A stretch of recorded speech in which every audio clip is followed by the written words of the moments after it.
نه زه قسم خورم د قیامت په ورځ او نه زه قسم خورم په ملامت کوونکي نفس باندې چې هرو مرو بیرته ژوندي را پاڅول کیږي. آیا انسان دا انګیرلی ده چې موږ به د هغه هډوکي بیا راټول نه شو کړای؟ ولې نه، موږ خو ان د هغه د ګوتو د بند په سم جوړولو باندې قادر یو. خو انسان دا غواړي چې د قیامت څخه د انکار په وسیله ځان د شریعت د احکامو د منلو څخه په خپل وړاندې ژوند کې هم بدې چارې سرته ورسوي. د مسخرو په توګه پوښتنه کوي نو د قیامت ورځ به کله راځي؟ بیا کله چې سترګې ټیغې وخیږي او سپوږمۍ بې نوره شي او لمر او سپوږمۍ یو ځای کړی شي، په هغه وخت کې به همدغه انسان ووایي چیرته وتښتم؟ هېڅکله نه، هلته به د پناه کوم ځای نه وي. په هغه ورځ به یوازې ستا د پروردګار په وړاندې تمېدل وي. په هغه ورځ به انسان ته د هغه ټول مخکې وروسته کړي عملونه وروښودل شي، بلکې انسان په خپل ځان ښه پیژني اگر که هر څومره عذرونه وړاندې کړي. ای پیغمبره، په بیړه د دغې وحي یادولو یعنې د قرآن د لوستلو لپاره خپله ژبه مه خوځوه.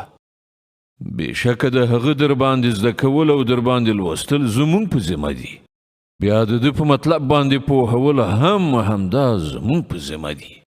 هېڅکله داسې نه چې تاسې فکر کوئ. اصلي خبره دا ده چې تاسې په بیړه ترلاسه کیدونکي شي یعنې دنیا سره مینه لرئ او آخرت پرېږدئ. په هغه ورځ به ځینې مخونه خوشحاله ښېرازه وي، د خپل پروردګار لوري ته به کتونکي وي، او ځینې مخونه به بدرنګه وي او انګیري به چې له هغو سره ملا ماتونکی چلند کیدونکی دی.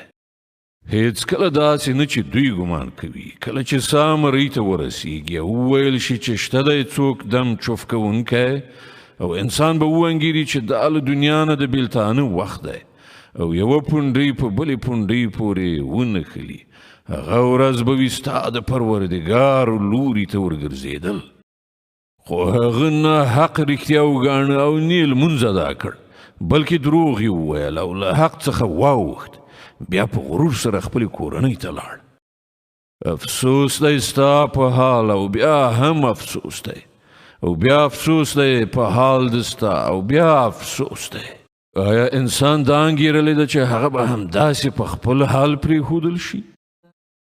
آیا هغه د یو ناچیزه اوبو نطفه نه و چې د مور په رحم کې څڅوله کیږي؟ بیا هغه د کلکې شوي وینې یوه ټوټه شو، بیا الله د هغه جسم جوړ کړ او د هغه غړي برابر کړل، بیا یې له هغه نه د نارینه او ښځې دوه ډوله پیدا کړل. آیا هغه خدای چې دغه ټول کارونه یې کړي دي په دې قادر نه دی چې مړه شوي بیا ژوندي کړي؟